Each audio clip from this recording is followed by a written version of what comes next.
කාටසිය තලය මත මෙන්න මේ ඛණ්ඩාංක ලක්ෂ හරහා යන සරල රේඛාවේ සමීකරණය සොයන්න. හරි. right. මේ ඛණ්ඩාංකයක් ගත්තම ඛණ්ඩාංකේ මුලින්ම ලකුණු කරලා තියෙන්නේ x. දෙවෙනියට ලකුණු කරලා තියෙන්නේ y. උදාහරණයක් විදිහට මේ තියෙන්නේ x, මේ 6 කියන්නේ y. මේ ඛණ්ඩාංකය ගත්තම 6 කියන්නේ x, මෙතන y කියන්නේ 9. එහෙම. හරි ඛණ්ඩාංක සමීකරණය. සමීකරණය හොයන්න නම් y සමානයි අපි දැනට හිතාගමු අනුක්‍රමණයයි අන්තක්ඛණ්ඩයයි දෙකම තියෙනවා කියලා. එතකොට එන්නේ y සමානයි mx ධන c නේ. c කියන්නේ අන්තක්ඛණ්ඩය, m කියන්නේ අනුක්‍රමණය.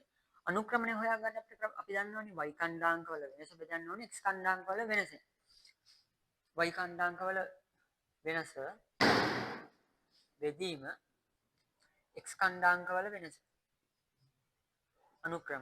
අනුක්‍රමණයේ සංකේතය m දන්නවනේ. එතකොට y ඛණ්ඩාංකවල වෙනස අපි ගනිද්දි අපි මෙහෙම ගමු. මේ ඛණ්ඩාංකයේ y යගේ 9යි, මේ ඛණ්ඩාංකයේ y යගේ 6යි. 9න් 6ක් අඩු කරපුවම මෙතෙන්ට එනවා 3ක්. දැන් ඊළඟට අපි x අඩු කරන්නත් ඕනේ අර පිළිවෙලටම තමයි. දැන් අපි මුලින් අඩු කරේ 9න් 6නේ. එහෙනම් අපි x අඩු කරන්නත් ඕනේ 6න් 4. වැරදිලාවත් 4න් 6 අඩු කරන්න එහෙම නැහැ. එතකොට 6න් 4 අඩු කරපුවම මෙතෙන්ට එනවා 2ක්.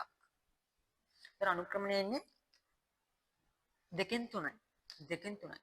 හැබැයි දැන් අපි දන්නේ අන්තක්ඛණ්ඩයක් තියනවද නැද්ද කියලා. අපි බලමු අන්තක්ඛණ්ඩයක් තියනවද කියලා. අපි ඒක කොහොමද ගන්නෙ? අපි මෙන්න මේ එක ඛණ්ඩාංකයක් සලකලා යන y සමානයි mx දාලා බලමු. y සමානයි mx. අපි හිතාගත්ත මේක අන්තක්ඛණ්ඩයක් තියනවා කියලා බලමු තියනවද කියලා. අපි සලකමු මෙයා සලකමුකෝ.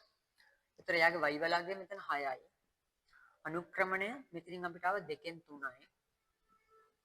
2කින් 3යි. මෙතන ගුණ කිරීමේ ලකුණ x ලගේ මෙතන 4යි. ධන c. ඒතර මෙතන සුළු වෙනවා 3 වරක් 2 6ක් වෙනවා.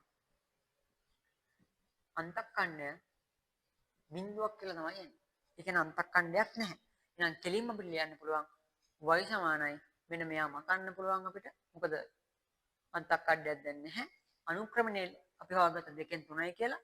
m වෙනුවට අපි ලියා ගන්නවා 2කින් 3. මෙන්න මේක තමයි උත්තරේ. හරි.